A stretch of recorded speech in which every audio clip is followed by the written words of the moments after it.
Here we are, guys. Welcome to your very first vid notes. What we'll be talking about today and what I'd like for you to get down onto your Cornell notes is some pretty basic information on the settlement of the Chesapeake colonies, the colonies that where we sort of find ourselves in now with regards to the state of Virginia. Was the colony of Virginia, started off as the colony of Jamestown.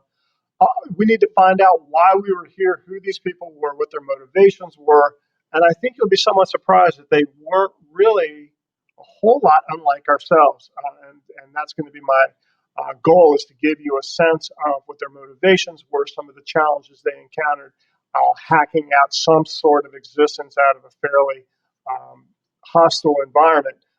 So let's go ahead and get started with that. When we talk in terms of some of the motivations for people coming here to Virginia, some of the things that they absolutely insisted upon, and you can understand full well that if someone asked you, or if you made that decision on your own to move to another country, another part of, say, maybe the United States. Let's say, for example, you decide you're going to leave, pack your bags, and move to Hawaii. Okay, fine. Well, that's one of the 50 states. You're in the Hawaii.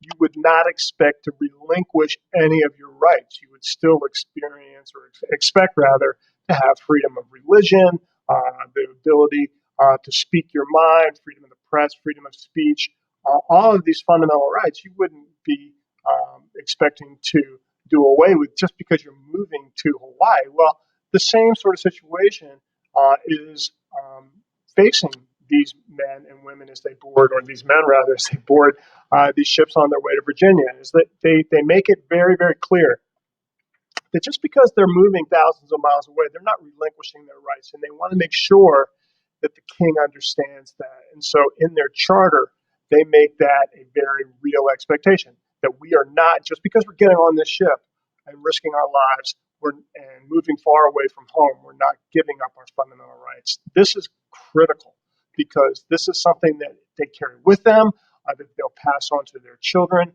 And when we ask ourselves in the next couple of weeks, why would these seemingly loyal, pathologically loyal subjects to Great Britain, why would they seemingly overnight decide that they're going to break away?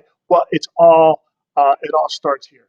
It all starts when these people decide to leave, and the expectation that they have. And once those expectations are met, or once their rights are denied them, at least from their perspective, this is when they get upset. This is when they get upset. So this charter is very, very clear on that particular point. As these people come to Jamestown, they're going to encounter a significant number of challenges. These colonists are going to choose this location because they feel it's easily defendable. Is that a word? I don't know. Let's just assume it is. The idea is that this is a location that they can be protected from, not necessarily from the Native Americans. Interestingly enough, they don't consider them to be their chief threat. The threat that these Englishmen have, or the perceived threat, is on the part of the Spanish. And so this is who they're competing with for claims in what then was called the New World, North America. And so they put their fort on the James River in a location where they can spy incoming Spanish ships and give themselves plenty of room to be able to defend themselves. The problem here, though, are enormous. They did not think about mosquitoes. They didn't think about malaria. They didn't think about the fact that they're building this fort in a swamp. And this is going to obviously prove to be disastrous for these people there. Here you can see in the map, and you can look down there on the James River, you get the sense in terms of why they would put their fort up the James River to that place there where it's very navigable. You can get your ships up there. But this is going to be one of the big issues here. Now, they're going to encounter, and there's just a very rudimentary look at the fort, easily defendable there on 3 positions.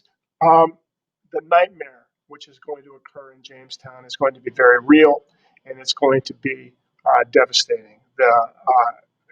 These men who came to Jamestown, these were not your prototypical frontiersmen. These are men who came to Jamestown to get rich quick. And where were they going to get their wealth? They were going to get it from gold. And so they came here expecting to find gold, precious metals. Not encountering that, they were ill equipped to deal with trying to come up with any other way in which to survive. I don't know about you, but I am not a uh, I'm not particularly handy when it comes to hunting. I'm not particularly adept when it comes to farming. Those are not my skill sets, and I would be very much uh, in jeopardy of losing my life if I was to encounter those sort of situations. And that's what these men were dealing with. They were not; these were men who were not didn't have the skills, nor did they have the interest in farming or hunting. And so, with that, coupled with the disease that is brought about by mosquito-borne malaria, uh, this is where you're going to encounter some serious, serious issues. The mortality rate is astronomical, and the starving time is going to uh, bring about an almost complete collapse of the Jamestown settlement. And if not for the efforts on the part of several individuals, one of whom we'll talk about here in a moment, Jamestown colony would have collapsed and it would have gone by the wayside. We really wouldn't even be talking about Jamestown right now. It could conceivably, the very first permanent settlement could have been somewhere else, but that wasn't the case. You can just This is just a quick glimpse of what the mortality rates were. And here is the guy, Captain John Smith. Now, John Smith is essentially the guy who saves Jamestown. You can see from this painting here, he has a military background. He had served in the Crusades. He had been over in the Middle East. He had fought up on the walls of Jerusalem. So he had a military experience, unlike most, if not all, of the men in Jamestown. And so he uses that to great effect.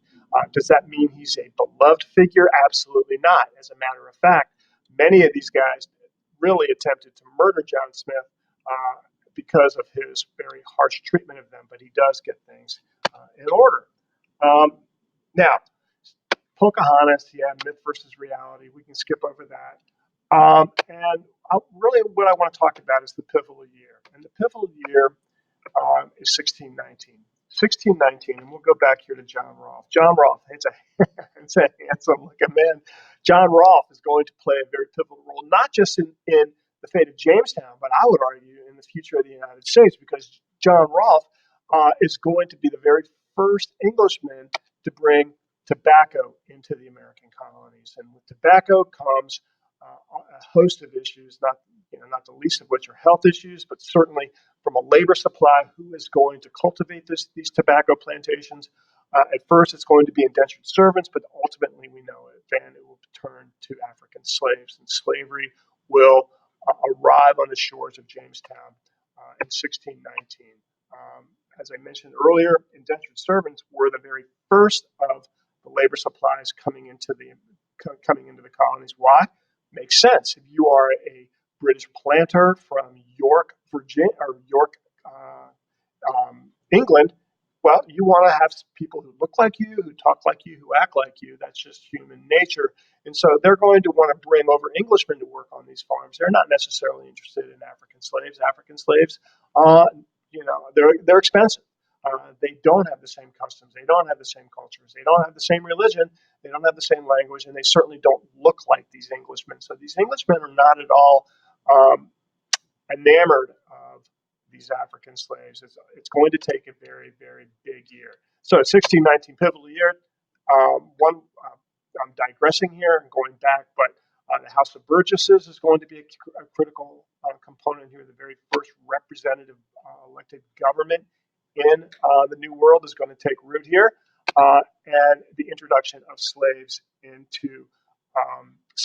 into the colony of Virginia, and by extension into North America. Slaves show up on the shores of the James River in 1619, the same year that the House of Burgesses is created. This is going to lead to eventually the establishment of slavery as the permanent labor supply in Virginia.